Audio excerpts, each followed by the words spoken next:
6ನೇ ತರಗತಿ ವಿದ್ಯಾರ್ಥಿಗಳಿಗೆ age allrounder ಚಾನಲ್ಗೆ ಸ್ವಾಗತ. ಈ ದಿನ ನಿಮ್ಮ ಇತಿಹಾಸದ ಮೊದಲ ಪಾಠವನ್ನು ನೋಡೋಣ. ಮೊದಲನೇ ಪಾಠ ಇತಿಹಾಸ ಪರಿಚಯ, ಅಂದರೆ ಇಂಟ್ರೊಡಕ್ಷನ್ ಟು ಹಿಸ್ಟ್ರಿ ಅಂತಂದ ಹಾಗೆ. ಈ ಪಾಠದಲ್ಲಿ ನಾವು ಏನು ತಿಳ್ಕೊತಾ ಇದ್ದೀವಿ? ಈ ಪಾಠದಲ್ಲಿ ಇತಿಹಾಸದ ಅರ್ಥವನ್ನು ಪರಿಚಯಿಸಲಾಗಿದೆ, ಇತಿಹಾಸದ ಉಪಯೋಗಗಳನ್ನು ವಿವರಿಸಲಾಗಿದೆ, ಇತಿಹಾಸವನ್ನು ರಚಿಸಲು ಬಳಸಿಕೊಳ್ಳಲಾಗುವ ವಿವಿಧ ಆಧಾರಗಳನ್ನು ಪಟ್ಟಿ ಮಾಡಲಾಗಿದೆ, ಮತ್ತು ಭಾರತದ ಇತಿಹಾಸ ರಚನೆಯಲ್ಲಿ ವಿವಿಧ ಯುರೋಪಿಯನ್ನರು ನೀಡಿದ ಕೊಡುಗೆಯನ್ನು ಗುರುತಿಸಲಾಗಿದೆ. ಅಂದರೆ ಒಂದನೇದು ಹಿಸ್ಟ್ರಿ, ಇತಿಹಾಸ, ಅದರ ಮೀನಿಂಗ್ ಏನು, ಮತ್ತು ಯೂಸಸ್ ಏನು, ಮತ್ತು ಆಧಾರ ಅಂದರೆ ಸೋರ್ಸಿಸ್, ಮತ್ತು ವಿವಿಧ ಯುರೋಪಿಯನ್ನರ ಕೊಡುಗೆಗಳು, ಕಾಂಟ್ರಿಬ್ಯೂಷನ್ಸ್. ಈ ಪಾಠದಲ್ಲಿ ಏನು ನಾವು ತಿಳ್ಕೊತೀವಿ ಅನ್ನೋದನ್ನು ಸಾಮರ್ಥ್ಯಗಳು ಅಂತ ಕೊಟ್ಟಿದ್ದಾರೆ. ಇತಿಹಾಸದ ಪರಿಕಲ್ಪನೆಯನ್ನು ಮೂಡಿಸುವುದು, ಒಂದು creation of concept of history, ಇತಿಹಾಸದ ಮಹತ್ವವನ್ನು ಅರಿತುಕೊಳ್ಳುವುದು, ಹಿಸ್ಟ್ರಿಯ ಒಂದು ಏನು ಸಿಗ್ನಿಫಿಕೆನ್ಸ್ ಏನು, ಇಂಪಾರ್ಟೆನ್ಸ್ ಏನು ಅನ್ನೋದು, ಇತಿಹಾಸದ ರಚನೆಯಲ್ಲಿ ಆಧಾರಗಳ ಪಾತ್ರವನ್ನು ತಿಳಿದುಕೊಳ್ಳುವುದು. ಆಧಾರಗಳಂದರೆ ಸೋರ್ಸಿಸ್, ಹೇಗೆ ಇತಿಹಾಸ ರಚನೆ ಆಗ್ತದೆ ಅನ್ನೋದು, ಭಾರತದ ಇತಿಹಾಸಕ್ಕೆ ಕೊಡುಗೆ ನೀಡಿದ ಕೆಲವು ಯುರೋಪಿಯನ್ನರನ್ನು ಸ್ಮರಿಸುವುದು. ಮೇಲೆ ಏನು ಪ್ಯಾರಾದಲ್ಲಿ ಕೊಟ್ಟಿದ್ದಾರಲ್ಲ ಅದನ್ನೇ ಇಲ್ಲಿ ಪಾಯಿಂಟ್ಸ್ಗಳಾಗಿ ಕೊಟ್ಟಿದ್ದಾರೆ. ಈಗ ನೋಡಿ, ಇತಿಹಾಸ ಎಂದರೆ ಏನು? ಈ ಹಿಂದೆ ನಡೆದು ಹೋದ ಸಂಗತಿಗಳನ್ನು ಕ್ರಮಬದ್ಧವಾಗಿ ಹೇಳುವುದೇ ಇತಿಹಾಸ ಅಂತ. ಹಿಂದೆ ನಡೆದು ಹೋದ ಸಂಗತಿಗಳನ್ನು ಕ್ರಮಬದ್ಧವಾಗಿ ಹೇಳುವುದೇ ಇತಿಹಾಸ. ಇದು ಮನುಷ್ಯರು ನಡೆದು ಬಂದ ದಾರಿಯನ್ನು ಪರಿಚಯಿಸುತ್ತದೆ. ಆ ದಾರಿಯಲ್ಲಿ ಮಾನವರ ಸಫಲತೆ ವಿಫಲತೆಗಳನ್ನು ವಿವರಿಸುತ್ತದೆ. ಅಂದರೆ ನಾವು ಯಾವ ರೀತಿ ನಡೆದುಕೊಂಡು ಬಂದೀವಿ, ಅದರಲ್ಲಿ ಎಷ್ಟೊಂದು ಯಶಸ್ಸು ಕಂಡಿದ್ದೀವಿ, ಕೆಲವೊಮ್ಮೆ ಯಶಸ್ಸು ಕಂಡಿಲ್ಲ, ಸಫಲತೆ ವಿಫಲತೆ ಎರಡನ್ನೂ ಇದು ವಿವರಿಸ್ತದೆ. ಇತಿಹಾಸವು ಘಟನೆಗಳನ್ನು ವಿವರಿಸುವಾಗ ಕಾಲ, ಸ್ಥಳ ಮತ್ತು ವ್ಯಕ್ತಿಯ ಕುರಿತು ಒಂದು ನಿರ್ದಿಷ್ಟತೆ, ಇದು ಇಂಪಾರ್ಟೆನ್ಸು, ಮತ್ತು ಖಚಿತತೆ ಹೊಂದಿರ್ತದೆ. ಇತಿಹಾಸವಾಗಿದ್ದರೂ ಕಾಲ, ಸ್ಥಳ, ವ್ಯಕ್ತಿಯ ಕುರಿತು ನಿರ್ದಿಷ್ಟತೆ ಮತ್ತು ಖಚಿತತೆಯನ್ನು ಹೊಂದಿರ್ತದೆ. ಅಂದರೆ ಆ ಘಟನೆ ಯಾವಾಗ, ಎಲ್ಲಿ, ಯಾರಿಂದ ಅಂತ ಅದು ನಡೆಯಿತು ಎಂಬುದರ ಸ್ಪಷ್ಟತೆ ಇರ್ತದೆ. ಅಲ್ಲಿ ಆ ಘಟನೆ ಯಾವಾಗ ನಡೆಯಿತು, ಎಲ್ಲಿ ನಡೆಯಿತು, ಯಾರಿಂದ ನಡೆಯಿತು. ಈಗ ಒಂದು ಯುದ್ಧ ನಡೆದರೆ ಆ ಯುದ್ಧ ಯಾವಾಗ ನಡೆಯಿತು, ಎಲ್ಲಿ ನಡೆಯಿತು, ಯಾವ ಸ್ಥಳದಲ್ಲಿ ನಡೆಯಿತು, ಯಾರಿಂದ ನಡೆಯಿತು, ಅಂದರೆ ಆ ಯುದ್ಧದಲ್ಲಿ ಯಾರು ಭಾಗವಹಿಸಿದ್ರು ಎಂಬುದರ ಸ್ಪಷ್ಟತೆ ಇರ್ತದೆ. ಈ ಸ್ಪಷ್ಟತೆ ಇಲ್ಲವಾದರೆ ಏನಾಗ್ತದೆ? ಈ ಸ್ಪಷ್ಟತೆ ಇಲ್ಲದೆ ಹೋದರೆ ಇತಿಹಾಸ ಅನ್ನೋದು ಒಂದು ಕಥೆ ಆಗಿಬಿಡ್ತದೆ. ಅದನ್ನೇ ಇಲ್ಲಿ ತೆಳಗೆ ಕೊಟ್ಟಿದ್ದಾರೆ ನೋಡಿ, ಕಥೆ ಮತ್ತು ಇತಿಹಾಸಕ್ಕೆ ಇರುವ ವ್ಯತ್ಯಾಸ ಗಮನಿಸಿ ಅಂತ. ಈಗ ಒಂದಾನೊಂದು ಕಾಲದಲ್ಲಿ ಒಂದಾನೊಂದು ಊರಿನಲ್ಲಿ ಒಬ್ಬ ರಾಜನಿದ್ದ, ಅವನೊಂದು ಯುದ್ಧ ಮಾಡಿದ. ಇಲ್ಲಿ ನೋಡಿ, ಯಾವ ಕಾಲ ಅಂತಿಲ್ಲ, ರಾಜನ ಹೆಸರಿಲ್ಲ, ಯಾವ ಯುದ್ಧ ಮಾಡಿದ ಅಂದರೆ ಯಾವ ಸ್ಥಳದಲ್ಲಿ ಯುದ್ಧ ಮಾಡಿದ ಅನ್ನೋದ್ರ ಬಗ್ಗೆ ಏನೂ ವಿವರಣೆ ಇಲ್ಲ. ಅದೇ ಸಾಶಪು ಅಂದ್ರೆ ಸಾಮಾನ್ಯ ಶಕ ಪೂರ್ವ 261ರಲ್ಲಿ ಪಾಟಲಿಪುತ್ರದಲ್ಲಿ ಆಳುತ್ತಿದ್ದ ಅಶೋಕನೆಂಬ ರಾಜನು ಕಳಿಂಗ ಯುದ್ಧ ಮಾಡಿದನು. ಇಲ್ಲಿ ನೋಡಿ, ಕಾಲ ಇದೆ, ಸಾಮಾನ್ಯ ಶಕ ಪೂರ್ವ 261 ಕಾಲ. ಪಾಟಲಿಪುತ್ರದಲ್ಲಿ ಆಳುತ್ತಿದ್ದ ಅಂದರೆ ಯಾವ ಜಾಗೆ ಅಥವಾ ಯಾವ ಸ್ಥಳ ಅಂದರೆ ಪಾಟಲಿಪುತ್ರ. ಆ ರಾಜನ ಹೆಸರೇನು? ಅಶೋಕ. ಯಾವ ಸ್ಥಳದಲ್ಲಿ ಅವನು ಯುದ್ಧ ಮಾಡಿದ? ಕಳಿಂಗ ಯುದ್ಧ. ಹೀಗೆ ಪ್ರತಿಯೊಂದನ್ನು ಇಲ್ಲಿ ಕೊಡಲಾಗಿದೆ. ರಾಜನ ಹೆಸರಿದೆ, ಊರಿನ ಹೆಸರಿದೆ, ಅವನು ಎಲ್ಲಿ ಯುದ್ಧ ಮಾಡಿದ ಅನ್ನೋದಿದೆ, ಮತ್ತು ಕಾಲವನ್ನು ನಿರ್ದಿಷ್ಟವಾಗಿ 261 ಅಂತ ನಿರ್ದಿಷ್ಟವಾಗಿ ಹೇಳಲಾಗಿದೆ. ಈಗ ಇತಿಹಾಸ ಏಕೆ ಬೇಕು, ನಾವು ಇತಿಹಾಸವನ್ನು ಯಾಕೆ ತಿಳ್ಕೋಬೇಕು ಅನ್ನೋದ್ರ ಬಗ್ಗೆ. ಮಕ್ಕಳೇ, ನೀವು ಒಮ್ಮೆ ಬೆಂಕಿಯ ಜ್ವಾಲೆಯನ್ನು ಮುಟ್ಟುತ್ತೀರಿ ಎಂದಿಟ್ಟುಕೊಳ್ಳಿ. ಏನಾಗುತ್ತದೆ? ಬೆಂಕಿ ಸುಡುತ್ತದೆ ಅಲ್ವೇ? ಇದುವೇ ಅನುಭವ. ಮತ್ತೊಮ್ಮೆ ನೀವು ಬೆಂಕಿಯ ಜ್ವಾಲೆಯನ್ನು ಮುಟ್ಟುತ್ತೀರಾ? ಇಲ್ಲ. ಏಕೆಂದರೆ ಈ ಮೊದಲು ಈ ಬೆಂಕಿಯ ಸುಟ್ಟ ಅನುಭವ ನಿಮಗಿದೆ ಅಲ್ವೇ? ಹೌದು. ಇದನ್ನೇ ನೆನಪು ಅಥವಾ ಜ್ಞಾಪಕನ ಶಕ್ತಿ ಇಲ್ಲವೇ ಸ್ಮರಣ ಶಕ್ತಿ ಎಂದು ಕರೆಯುತ್ತೇವೆ. ಏನು? ನೆನಪು ಅಥವಾ ಜ್ಞಾಪನ ಶಕ್ತಿ ಅಥವಾ ಸ್ಮರಣ ಶಕ್ತಿ ಎಂದು ಕರೆಯುತ್ತೇವೆ. ಒಂದು ವೇಳೆ ಮನುಷ್ಯರಿಗೆ ಸ್ಮರಣ ಶಕ್ತಿ ಇಲ್ಲದೆ ಹೋದರೆ ಏನು ಮಾಡ್ತಿದ್ರು? ಮಾಡಿದ ತಪ್ಪುಗಳನ್ನೇ ಮತ್ತೆ ಮತ್ತೆ ಮಾಡುತ್ತಿದ್ದರು ಅಲ್ವೇ? ಇದರಿಂದ ಏನಾಗ್ತದೆ? ಮಾನವರ ಪ್ರಗತಿ ಸಾಧ್ಯವಿಲ್ಲ. ನಾವು ಮಾಡಿದ ತಪ್ಪುಗಳನ್ನು ಮತ್ತೆ ಮತ್ತೆ ಮಾಡ್ತಾ ಹೋದರೆ ನಮ್ಮ ಪ್ರಗತಿ ಆಗೋದಿಲ್ಲ. ಹಾಗಾದರೆ ಮನುಷ್ಯರ ಪ್ರಗತಿಗೆ ಸ್ಮರಣ ಶಕ್ತಿ ಇದ್ದಂತೆ ಒಂದು ಸಮಾಜ ಅಥವಾ ದೇಶದ ಪ್ರಗತಿಗೆ ಸ್ಮರಣ ಶಕ್ತಿ ಇರಬೇಕಲ್ವೇ? ಹೌದು, ಇರಬೇಕು. ಹಾಗಾದರೆ ಯಾವುದು ಸಮಾಜಕ್ಕೆ ಅಥವಾ ದೇಶಕ್ಕೆ ಇರಬಹುದಾದ ಸ್ಮರಣ ಶಕ್ತಿ? ಅದೇ ಇತಿಹಾಸ ಅಂತ. ಅಂದರೆ ಒಂದು ದೇಶಕ್ಕೆ ಅಥವಾ ಸಮಾಜಕ್ಕೆ ಮನುಷ್ಯನಿಗೆ ಹೇಗೆ ಸ್ಮರಣ ಶಕ್ತಿ ಇರ್ತದೆ, ಆ ರೀತಿಯ ಸ್ಮರಣ ಶಕ್ತಿ ಇತಿಹಾಸ ಅಂತ. ಅದೇ ಇತಿಹಾಸ. ಹೌದು, ಮನುಷ್ಯನಿಗೆ ಸ್ಮರಣ ಶಕ್ತಿ ಇದ್ದಂತೆ ಒಂದು ಸಮಾಜಕ್ಕೆ, ರಾಜ್ಯಕ್ಕೆ, ದೇಶಕ್ಕೆ, ಅಷ್ಟೇ ಏಕೆ ಈ ಜಗತ್ತಿಗೆ ಇತಿಹಾಸವೇ ಸ್ಮರಣ ಶಕ್ತಿಯಾಗಿದೆ ಅಂತ ಹೇಳ್ತಾರೆ. ಒಂದು ಸಮಾಜಕ್ಕೆ, ರಾಜ್ಯಕ್ಕೆ, ದೇಶಕ್ಕೆ, ಅಷ್ಟೇ ಏಕೆ ಈ ಜಗತ್ತಿಗೆ ಇತಿಹಾಸವೇ ಸ್ಮರಣ ಶಕ್ತಿಯಾಗಿದೆ. ಇತಿಹಾಸವು ನಮ್ಮ ಪೂರ್ವಿಕರು ಕೈಗೊಂಡ ಒಳ್ಳೆಯ ಮತ್ತು ತಪ್ಪು ತೀರ್ಮಾನಗಳಿಂದ ಅನುಭವಿಸಿದ ಸುಖ ದುಃಖಗಳನ್ನು, ತೊಂದರೆಗಳನ್ನು ತಿಳಿಸುತ್ತದೆ. ಅಂದರೆ ಅವರು ತೆಗೆದುಕೊಂಡಂಥ ತೀರ್ಮಾನಗಳಿಂದ ಏನಾಯಿತು? ಒಳ್ಳೆಯ ತೀರ್ಮಾನಗಳು ಇವೆ, ತಪ್ಪು ತೀರ್ಮಾನಗಳು ಇವೆ. ಅದರಿಂದ ಅವರು ಅನುಭವಿಸಿದ ಸುಖ ದುಃಖ ಎರಡನ್ನು ಮತ್ತು ತೊಂದರೆಗಳನ್ನು ತಿಳಿಸುತ್ತದೆ. ಅಲ್ಲದೆ ಮುಂದಿನ ತೀರ್ಮಾನಗಳನ್ನು ಕೈಗೊಳ್ಳುವಾಗ ಎಚ್ಚರಿಸುತ್ತದೆ. ಅಂದರೆ ಈ ರೀತಿಯಾಗಿ ತೀರ್ಮಾನ ತೆಗೆದುಕೊಂಡ್ರೆ ಈ ರೀತಿ ಆಗ್ತದೆ ಅಂತ ನಮಗೆ ಒಂದು ಮಾದರಿಯಾಗಿ ಈ ಇತಿಹಾಸದ ಸ್ಮರಣ ಶಕ್ತಿ ನಮ್ಮನ್ನು ಎಚ್ಚರಿಸುತ್ತದೆ. ಇತಿಹಾಸದಲ್ಲಿನ ನಮ್ಮ ಪೂರ್ವಿಕರ ತತ್ವಾದರ್ಶಗಳು, ಅಂದರೆ ತತ್ವ ಮತ್ತು ಆದರ್ಶಗಳು, ವಿಚಾರಧಾರೆಗಳು ಮುಂದಿನ ತಲೆಮಾರುಗಳಿಗೆ ಮಾದರಿಯೂ ದಾರಿದೀಪವೂ ಆಗುತ್ತವೆ. ಅಂದರೆ ಅವು ನಮಗೊಂಥರ ಗೈಡ್ ಇದ್ದಾಗೆ. ಅವರ ಶೌರ್ಯ, ಪರಾಕ್ರಮ ಮತ್ತು ತ್ಯಾಗ, ಬಲಿದಾನಗಳು ನಂತರದ ಪೀಳಿಗೆಗಳಿಗೆ ಸ್ಫೂರ್ತಿಯೂ ಆಗುತ್ತದೆ. ಅಷ್ಟೇ ಅಲ್ಲದೆ ನಮ್ಮ ಸಂಸ್ಕೃತಿ ಪರಂಪರೆಯನ್ನು ಪರಿಚಯಿಸುವ ಮೂಲಕ ಅಭಿಮಾನ ಮತ್ತು ಗೌರವವನ್ನು ಇತಿಹಾಸವು ಮೂಡಿಸುತ್ತದೆ. ಅಂದರೆ ಇತಿಹಾಸದಿಂದ ಏನೆಲ್ಲ ಉಪಯೋಗ ಇದೆ ಅಂತ ನಿಮಗೆ ಪ್ರಶ್ನೆಯನ್ನು ಕೇಳ್ತಾರೆ. ಇತಿಹಾಸ ನಮಗೆ ಏಕೆ ಬೇಕು? ಇತಿಹಾಸದಿಂದ ಏನೆಲ್ಲ ಉಪಯೋಗ ಇದೆ ಅಂದರೆ ಇದನ್ನೆಲ್ಲ ನೀವು ಬರೀಬೇಕಾಗ್ತದೆ. ಇತಿಹಾಸವು ಒಂದು ಸ್ಮರಣ ಶಕ್ತಿಯಾಗಿದೆ. ಇದು ನಮ್ಮ ಪೂರ್ವಿಕರು ಕೈಗೊಂಡ ಒಳ್ಳೆಯ ಮತ್ತು ತಪ್ಪು ತೀರ್ಮಾನಗಳಿಂದ ಅನುಭವಿಸಿದ ಸುಖ ದುಃಖ ತೊಂದರೆ ಬಗ್ಗೆ ನಮಗೆ ತಿಳಿಸ್ತದೆ. ನಮಗೆ ಮುಂದಿನ ತೀರ್ಮಾನಗಳನ್ನು ಕೈಗೊಳ್ಳುವಾಗ ಎಚ್ಚರಿಸ್ತದೆ. ಮತ್ತು ನಮ್ಮ ಪೂರ್ವಿಕರ ತತ್ವಾದರ್ಶಗಳು, ವಿಚಾರಧಾರೆಗಳು ಮುಂದಿನ ತಲೆಮಾರುಗಳಿಗೆ ಮಾದರಿಯಾಗಿವೆ, ದಾರಿದೀಪವಾಗಿವೆ. ಅವರ ಶೌರ್ಯ, ಪರಾಕ್ರಮ, ತ್ಯಾಗ, ಬಲಿದಾನಗಳು ನಂತರದ ಪೀಳಿಗೆಗಳಿಗೆ ಸ್ಫೂರ್ತಿಯಾಗಿದ್ದಾವೆ ಅಂತ. ಆದ್ದರಿಂದ ಮತ್ತು ನಮ್ಮ ಸಂಸ್ಕೃತಿ ಪರಂಪರೆಯನ್ನು ಪರಿಚಯಿಸುವ ಮೂಲಕ ಅಭಿಮಾನ ಮತ್ತು ಗೌರವವನ್ನು ಇತಿಹಾಸ ಮೂಡಿಸುತ್ತದೆ. ಅಂದರೆ ನಾವು ಕನ್ನಡಿಗರು, ನಾವು ಭಾರತೀಯರು ಅನ್ನುವ ಒಂದು ಅಭಿಮಾನವನ್ನು ಈ ಇತಿಹಾಸ ಮೂಡಿಸ್ತದೆ. ಇಲ್ಲಿ ನೋಡಿ, ಇತಿಹಾಸದ ಪಿತಾಮಹ ಅಂತ ಹೆರೋಡಟಸ್ ಅವರ ಒಂದು ಭಾವಚಿತ್ರವನ್ನು ನಿಮ್ಮ ಪುಸ್ತಕದಲ್ಲಿ ಕೊಟ್ಟಿದ್ದಾರೆ. ಅದನ್ನು ನೀವು ಗಮನಿಸಬಹುದು.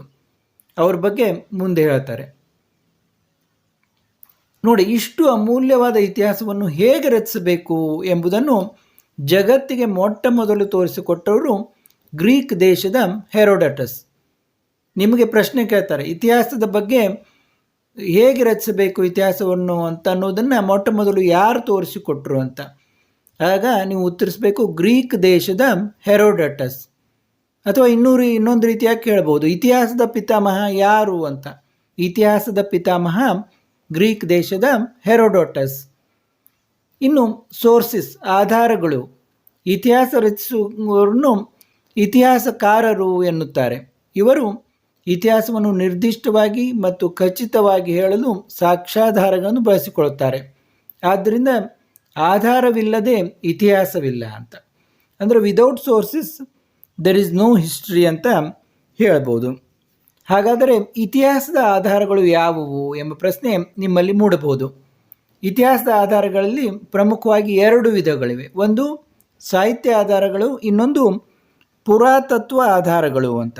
ಇವಕ್ಕೇನಂತ ಹೇಳ್ತೀವಿ ಅಂದರೆ literary sources and archaeological sources ಅಂತ ಇಂಗ್ಲೀಷ್ನಲ್ಲಿ ಹೇಳ್ತೀವಿ. ಸಾಹಿತ್ಯ ಆಧಾರಗಳು ಇತಿಹಾಸದ ಹಿನ್ನೆಲೆಯಲ್ಲಿ ಸಾಹಿತ್ಯ ಅಂದರೆ ಬರವಣಿಗೆ ಅಥವಾ ಬಾಯಿಂದ ಬಾಯಿಗೆ ಹರಿದು ಬಂದಿರುವ ಸಂಗತಿಗಳು. ಇಲ್ಲಿ 2 ವಿಧ ಇದ್ದಾವೆ ನೋಡ್ಬೋದು. ಒಂದು ಲಿಖಿತ ಸಾಹಿತ್ಯ, ಎರಡನೇದು ಮೌಖಿಕ ಸಾಹಿತ್ಯ. ಅಂದರೆ ಇದು ಬಾಯಿಂದ ಬಾಯಿಗೆ ಹರಿದು ಬಂದಂಥದ್ದು. ಲಿಖಿತ ಸಾಹಿತ್ಯವನ್ನು ಮತ್ತೆ ದೇಶೀಯ ಸಾಹಿತ್ಯ ಮತ್ತು ವಿದೇಶೀಯ ಸಾಹಿತ್ಯ ಅಂತ ವಿಂಗಡಿಸ್ಬೋದು ನಾವು.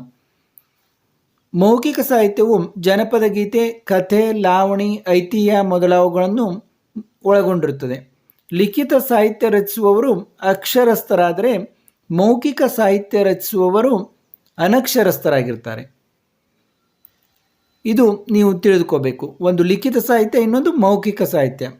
ಲಿಖಿತ ಸಾಹಿತ್ಯವನ್ನು ಅಕ್ಷರಸ್ಥರು ರಚಿಸಿದರೆ ಮೌಖಿಕ ಸಾಹಿತ್ಯ ಸಾಮಾನ್ಯವಾಗಿ ಅನಕ್ಷರಸ್ಥರಾಗಿರುತ್ತದೆ. ಪುರಾತತ್ವ ಆಧಾರಗಳು ಆರ್ಕಿಯಾಲಜಿಕಲ್ ಸೋರ್ಸಸ್ ಏನು? ಹಿಂದಿನ ಮಾನವರು ನಿರ್ಮಿಸಿದ ಮತ್ತು ಬಳಸಿದ ಭೌತಿಕ ವಸ್ತುಗಳ ಅವಶೇಷಗಳೇ ಪುರಾತತ್ವ ಆಧಾರಗಳು. ಭೂಮಿಯ ಒಳಗೆ ಹುದುಗಿ ಹೋಗಿರುವ ಅವಶೇಷಗಳನ್ನು ಉತ್ಖನನದ ಮೂಲಕ ಹೊರತೆಗೆಯಲಾಗುತ್ತದೆ. ಪುರಾತತ್ವ ಆಧಾರಗಳ ವ್ಯಾಪ್ತಿಗೆ ಮಡಿಕೆ ಚೂರುಗಳು, ನಾಣ್ಯಗಳು, ಶಾಸನಗಳು, ಸ್ಮಾರಕಗಳು ಮತ್ತಿತರ ಅವಶೇಷಗಳು ಒಳಪಡ್ತವೆ. ಉತ್ಖನನ, ಇಲ್ಲಿ ಪುರಾತತ್ವ ಆಧಾರಗಳನ್ನು ಯಾವ ರೀತಿ ನಾವು ತೆಗೆದುಕೊಳ್ತೇವೆ? ಭೂಮಿಯ ಒಳಗೆ ಹೋಗಿರುವ ಅವಶೇಷಗಳನ್ನು ಉತ್ಖನನದ ಮೂಲಕ ಹೊರತೆಗೆಯಲಾಗುವುದು ಅಂತ ಕೊಟ್ಟಿದ್ದಾರೆ. ಅದಕ್ಕೆ ಉತ್ಖನನ ಅಂದರೆ ಏನು ಅಂತ ಇಲ್ಲಿ ಕೆಳಗಡೆ ವಿವರಣೆಯನ್ನು ಕೊಡ್ತಾ ಇದ್ದಾರೆ. ಇದನ್ನು ಉತ್ಖನನವನ್ನು ಇಂಗ್ಲೀಷ್ನಲ್ಲಿ ಎಕ್ಸ್ಕವೇಷನ್ ಅಂತ ಕರಿತೀವಿ. ಉತ್ಖನನ ಅಥವಾ ಎಕ್ಸ್ಕವೇಷನ್ ಅಂದರೆ ಏನು? ಮಾನವನ ಪ್ರಾಚೀನ ಅವಶೇಷ ಅಥವಾ ಪಳೆಯುಳಿಕೆಗಳನ್ನು ಹೊರತೆಗೆಯಲು ನಡೆಸುವ ವೈಜ್ಞಾನಿಕವಾದ ಭೂ ಅಗೆತ. ಅಂದರೆ ಎಲ್ಲಿ ಬೇಕಲ್ಲಿ ಹೇಗೆ ಬೇಕಾದ ಹಾಗೆ ಭೂಮಿಯನ್ನು ಅಗೆಯುವಾಗಿಲ್ಲ. ಒಂದು ವೈಜ್ಞಾನಿಕ ರೀತಿಯಲ್ಲಿ ನಾವು ಅಗೆಯಬೇಕಾಗ್ತದೆ. ಬ್ರಷ್, ಕರಣೆ, ಚಾಕು, ಮರದ ದಬ್ಬಳದಂಥ ಮೊನಚಾದ ಸಾಧನಗಳನ್ನು ಬಳಸಿ ನಿಧಾನವಾಗಿ ಮಣ್ಣಿನ ಪದರಗಳನ್ನು ಸರಿಸುತ್ತಾರೆ. ಆ ಮಣ್ಣಿನಲ್ಲಿ ಸಿಗುವ ಮಡಕೆ ಚೂರು, ನಾಣ್ಯ, ಮಣಿ, ಹರಳು, ಎಲುಬು ಮುಂತಾದ ಅವಶೇಷಗಳನ್ನು ಹೊರತೆಗೆದು ಅಧ್ಯಯನಕ್ಕೆ ಒಳಪಡಿಸುತ್ತಾರೆ. ಯುರೋಪಿಯನ್ನರು ಪರಿಚಯಿಸಿದ ಭಾರತ. ಇಲ್ಲಿ ನೋಡಿ, ಯುರೋಪಿಯನ್ನರ ಒಂದು ಕೊಡುಗೆ ಏನಿದೆ ಭಾರತೀಯ ಇತಿಹಾಸದಲ್ಲಿ ಅನ್ನೋದನ್ನು ಕೊಟ್ಟಿದ್ದಾರೆ. ಭಾರತೀಯರಿಗೆ ಇತಿಹಾಸವು ಪುರಾಣ ಮತ್ತು ಐತಿಹ್ಯಗಳ ರೂಪದಲ್ಲಿ ಪ್ರಾಚೀನ ಕಾಲದಿಂದಲೂ ಪರಿಚಯವಿತ್ತು. ಆದರೆ ಇದು ಯುರೋಪಿಯನ್ನರು ರಚಿಸುವ ಇತಿಹಾಸದ ಮಾದರಿಗಿಂತ ಭಿನ್ನವಾದವಾಗಿತ್ತು. ಈಗ ಯುರೋಪಿಯನ್ನರು ಯಾವ ರೀತಿ ಇತಿಹಾಸವನ್ನು ನೋಡಿದರು ಮತ್ತು ಭಾರತೀಯರು ಯಾವ ರೀತಿ ಇತಿಹಾಸವನ್ನು ನೋಡಿದರು ಅಂದರೆ ಆ ಮಾದರಿಗಳು ಭಿನ್ನವಾಗಿದ್ದವು. 16ನೇ ಶತಮಾನದ ನಂತರ ಭಾರತಕ್ಕೆ ಬಂದ ಯುರೋಪಿಯನ್ನರಲ್ಲಿ ಕೆಲವು ಜೆಸೂಟ್ ಪಾದ್ರಿಗಳು ಇದ್ದರು. ನಿಮ್ಗೆ ಗೊತ್ತಿದೆ. 16ನೇ ಶತಮಾನದ ನಂತರ ಯುರೋಪಿಯನ್ನರು ಭಾರತಕ್ಕೆ ಬಂದರು.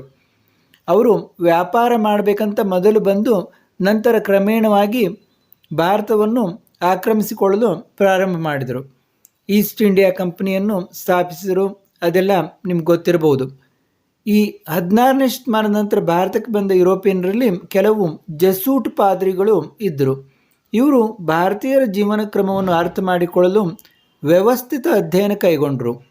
ಅವರಲ್ಲಿ ಆಗ್ರಾದಲ್ಲಿ ನೆಲೆಸಿದ್ದ ಹೆನ್ರಿಚ್ ರೋತ್ ಎಂಬಾತನು ಇಂದಿಗೆ 350 ವರ್ಷಗಳ ಹಿಂದೆ ಸಂಸ್ಕೃತ ವ್ಯಾಕರಣವನ್ನು ಮೊದಲ ಬಾರಿಗೆ ಲ್ಯಾಟಿನ್ ಭಾಷೆಯಲ್ಲಿ ಬರೆದನು. ನೋಡಿ, ಯಾರ್ಯಾರು ಇಂಪಾರ್ಟೆಂಟ್ ಇದ್ದಾರೆ ಈ ಯುರೋಪಿಯನ್ರಲ್ಲಿ ಅನ್ನೋದನ್ನು ಇಲ್ಲಿ ಕೊಟ್ಟಿದ್ದಾರೆ. ನೋಡ್ತಾ ನೀವು ನೆನಪಿನಲ್ಲಿ ಇಟ್ಕೋಬೇಕು. ಒಂದನೇ ಹೆಸರು ಹೆನ್ರಿಚ್ ರೋತ್. ಇವನು ಆಗ್ರಾದಲ್ಲಿ ನೆಲೆಸಿದ್ದ, ಸಂಸ್ಕೃತ ವ್ಯಾಕರಣವನ್ನು ಮೊದಲ ಬಾರಿಗೆ ಲ್ಯಾಟಿನ್ ಭಾಷೆಯಲ್ಲಿ ಬರೆದ. ನೋಡಿ, ಹೆನ್ರಿಚ್ ರೋತ್ ಸಂಸ್ಕೃತ ವ್ಯಾಕರಣವನ್ನು ಮೊದಲ ಬಾರಿಗೆ ಲ್ಯಾಟಿನ್ ಭಾಷೆಯಲ್ಲಿ ಬರೆದ. ಆಮೇಲೆ ಒಂದು ಶತಮಾನ ಕಳೆದ ನಂತರ ಫಾದರ್ ಕಾರ್ಲ್ ಡಾಕ್ಸ್ ಎಂಬಾತ ಸಂಸ್ಕೃತ ಮತ್ತು ಯುರೋಪಿನ ಭಾಷೆಗಳ ನಡುವೆ ಸಂಬಂಧವಿದೆ ಎನ್ನುವುದನ್ನು ಮೊದಲ ಬಾರಿಗೆ ಗುರುತಿಸಿದ. ಇಲ್ಲಿ ನೋಡಿ, ಸಂಸ್ಕೃತ ಮತ್ತು ಯುರೋಪಿನ ಭಾಷೆಗಳ ನಡುವೆ ಸಂಬಂಧ ಇದೆ ಎನ್ನುವುದನ್ನು ಮೊದಲ ಬಾರಿಗೆ ಗುರುತಿಸಿದ. ಅದೇ ಹೊತ್ತಿಗೆ ಬ್ರಿಟಿಷರಿಗೆ ಬಂಗಾಳದ ದಿವಾನಿ ಹಕ್ಕು, ಕಂದಾಯ ಸಂಗ್ರಹದ ಅಧಿಕಾರ ದೊರಕಿತು. ಆದ್ದರಿಂದ ಬ್ರಿಟಿಷ್ ಅಧಿಕಾರಿಗಳು ಭಾರತೀಯರೊಂದಿಗೆ ವ್ಯವಹರಿಸುವ ಸಲುವಾಗಿ ಭಾರತೀಯರ ಇತಿಹಾಸ, ಸಂಪ್ರದಾಯ, ಆಚಾರ, ವಿಚಾರ, ನಂಬಿಕೆ ಮತ್ತು ಕಾನೂನುಗಳನ್ನು ಅರ್ಥ ಮಾಡಿಕೊಳ್ಳಲು ಮುಂದಾದರು. ಅಂದರೆ ಅವರು ಯಾಕೆ ಮುಂದಾದರು? ಬ್ರಿಟಿಷ್ ಅಧಿಕಾರಿಗಳು ಭಾರತೀಯರ ಇತಿಹಾಸದ ಬಗ್ಗೆ ಯಾಕೆ ಆಕರ್ಷಣೆಗೊಂಡರು ಅಂತ ಪ್ರಶ್ನೆ ಮಾಡಿದರೆ, ಅವರಿಗೆ ಭಾರತೀಯರ ಜೊತೆ ಹೆಚ್ಚು ವ್ಯವಹಾರವನ್ನು ನಡೆಸಬೇಕಾಗಿತ್ತು. ಆದ ಕಾರಣ ಅವರು ಭಾರತೀಯರ ಇತಿಹಾಸ, ಸಂಪ್ರದಾಯ, ಆಚಾರ, ವಿಚಾರ, ನಂಬಿಕೆ ಮತ್ತು ಕಾನೂನುಗಳನ್ನು ಅರ್ಥ ಮಾಡಿಕೊಳ್ಳಲು ಮುಂದಾದರು. ಹಲವು ಆಡಳಿತಗಾರರು ಭಾರತೀಯರ ಸಾಹಿತ್ಯ ಮತ್ತು ಸಂಸ್ಕೃತಿಯ ಕಡೆಗೆ ಆಕರ್ಷಿತರಾದರು. ಪರಿಣಾಮವಾಗಿ ಮನುಸ್ಮೃತಿ, ಭಗವದ್ಗೀತೆ ಮೊದಲಾದ ಅಭಿಜಾತ ಸಾಹಿತ್ಯ ಕೃತಿಗಳು ಇಂಗ್ಲೀಷ್ಗೆ ಅನುವಾದಗೊಂಡವು. ನೋಡಿ, ಮನುಸ್ಮೃತಿ ಮತ್ತು ಭಗವದ್ಗೀತೆಯನ್ನು ಇಂಗ್ಲೀಷ್ಗೆ ಅನುವಾದ ಮಾಡ್ತಾರೆ ಯುರೋಪಿಯನ್ನರು. ಅದರಲ್ಲಿ ಯಾರ್ಯಾರು ಮುಖ್ಯ ಅನ್ನೋದನ್ನು ಇಲ್ಲಿ ಕೊಟ್ಟಿದ್ದಾರೆ ನೋಡಿ. ವಿಲಿಯಂ ಜೋನ್ಸ್ ಮತ್ತು ಮ್ಯಾಕ್ಸ್ ಮುಲ್ಲರ್ ಅವರ ಭಾವಚಿತ್ರವನ್ನು ಕೊಡಲಾಗಿದೆ. ಇಲ್ಲಿ ಭಾರತೀಯ ಶಾಸ್ತ್ರ ಅಂದರೆ ಇಂಡಾಲಜಿ ಅಧ್ಯಯನಕ್ಕೆ ಮಹತ್ವದ ಹೆಜ್ಜೆ ಇಟ್ಟ ಇಂಗ್ಲಿಷ್ ಅಧಿಕಾರಿ ಎಂದರೆ ಸರ್ ವಿಲಿಯಂ ಜೋನ್ಸ್. ನಿಮಗೆ ಪ್ರಶ್ನೆ ಕೇಳ್ತಾರೆ, ಭಾರತೀಯ ಶಾಸ್ತ್ರದ ಅಧ್ಯಯನಕ್ಕೆ ಮಹತ್ವದ ಹೆಜ್ಜೆ ಇಟ್ಟವರು ಯಾರು ಅಂತ. ಆವಾಗ ನೀವು ವಿಲಿಯಂ ಜೋನ್ಸ್ ಅಂತ ಹೇಳಬೇಕು. ಬಂಗಾಳದ ಸರ್ವೋಚ್ಚ ನ್ಯಾಯಾಲಯದ ನ್ಯಾಯಾಧೀಶರಾಗಿ ಬಂದ ಇವರು ಸಾಮಾನ್ಯ ಶಕ 1784ರಲ್ಲಿ ದಿ ಏಷ್ಯಾಟಿಕ್ ಸೊಸೈಟಿ ಎಂಬ ಸಂಸ್ಥೆಯನ್ನು ಕಲ್ಕತ್ತಾದಲ್ಲಿ ಸ್ಥಾಪಿಸಿದರು, ಈಗಿನ ಕೋಲ್ಕತ್ತಾ. ಹೀಗೂ ಕೇಳ್ಬೋದು ನೀವು, ಏಷ್ಯಾಟಿಕ್ ಸೊಸೈಟಿ ಎಂಬ ಸಂಸ್ಥೆಯನ್ನು ಸ್ಥಾಪಿಸಿದವರು ಯಾರು? ಏಷ್ಯಾಟಿಕ್ ಸೊಸೈಟಿಯ ಪ್ರವರ್ತಕರು ಯಾರು ಅಂದರೆ ಸರ್ ವಿಲಿಯಂ ಜೋನ್ಸ್ ಅಂತ ನೀವು ಹೇಳಬೇಕು. ಎಲ್ಲಿ ಏಷ್ಯಾಟಿಕ್ ಸೊಸೈಟಿ ಪ್ರಾರಂಭವಾಯಿತು ಅಥವಾ ಸ್ಥಾಪನೆ ಆಯಿತು ಅಂದರೆ ಕಲ್ಕತ್ತಾದಲ್ಲಿ ಅಂತ ನೀವು ನೆನ್ಪಿಡಬೇಕು. ಬಹುಭಾಷಾ ಪಂಡಿತರಾಗಿದ್ದ ವಿಲಿಯಂ ಜೋನ್ಸ್ ಗೀತ ಗೋವಿಂದ, ಮಾನವ ಧರ್ಮಶಾಸ್ತ್ರ ಗ್ರಂಥಗಳಲ್ಲದೆ ಕಾಳಿದಾಸನ ಶಾಕುಂತಲ ಕೃತಿಯನ್ನು ಸಂಸ್ಕೃತದಿಂದ ಇಂಗ್ಲಿಷ್ ಭಾಷೆಗೆ ಅನುವಾದಿಸಿದರು. ಮತ್ತೋರ್ವ ಪ್ರಮುಖ ಪೌರಾತ್ಯವಾದಿ ಹಾಗೂ ಭಾರತೀಯ ಶಾಸ್ತ್ರಜ್ಞ ಎಂದರೆ ಮ್ಯಾಕ್ಸ್ ಮುಲ್ಲರ್. ಇವರು ಕೂಡ ತುಂಬ ಪ್ರಸಿದ್ಧರಾದವರು. ಮ್ಯಾಕ್ಸ್ ಮುಲ್ಲರ್ ಕೂಡ ಭಾರತೀಯದಲ್ಲಿ ಬಹಳ ಅಧ್ಯಯನವನ್ನು ನಡೆಸಿದರು. ಜರ್ಮನ್ ದೇಶದವರಾದ ಇವರು sacred book of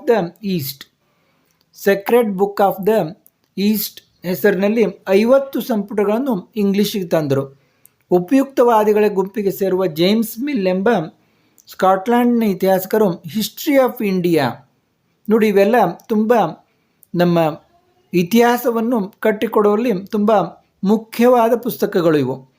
sacred book of the East ಮತ್ತು ಜೇಮ್ಸ್ ಮಿಲ್ ಅವರು ಬರೆದಂಥ ಹಿಸ್ಟ್ರಿ ಆಫ್ ಇಂಡಿಯಾ ಹೆಸರಿನಲ್ಲಿ 6 ಸಂಪುಟಗಳ ಭಾರತ ಇತಿಹಾಸವನ್ನು ರಚಿಸಿದರು. ಆದರೆ ನೋಡಿ, ಮ್ಯಾಕ್ಸ್ ಮುಲ್ಲರ್ ಆಗಲಿ ಜೇಮ್ಸ್ ಮಿಲ್ ಆಗಲಿ ಎಂದೂ ಭಾರತಕ್ಕೆ ಬಂದವರಲ್ಲ. ಅವರು ಭಾರತವನ್ನು ನೋಡದೆ ಕೇವಲ ಆಧಾರಗಳ ಮೂಲಕ ಭಾರತ ಇತಿಹಾಸವನ್ನು ರಚಿಸಿದರು. ಇನ್ನು ಅಬೆ ಡುಬಾಯಿಸ್, ಇದು ಕೂಡ ಒಂದು ಮಹತ್ವದ ಹೆಸರು. ಅಬೆ ಡುಬಾಯಿಸ್ ಯಾರು, ಅವರ ಬಗ್ಗೆ ಬರೀರಿ ಅಂತ ನಿಮಗೆ ಒಂದು ಪ್ರಶ್ನೆಯನ್ನು ಕೇಳ್ತಾರೆ. ಅಬೆ ಡುಬಾಯಿಸ್ ಯಾರು ಅಂದರೆ ಒಬ್ಬರು ಫ್ರೆಂಚ್ ಮಿಷನರಿ. ಅವರು ಶ್ರೀರಂಗಪಟ್ಟಣ ಬಳಿಯ ಗಂಜಾಮ್ಗೆ ಬಂದು ನೆಲೆಸಿದರು.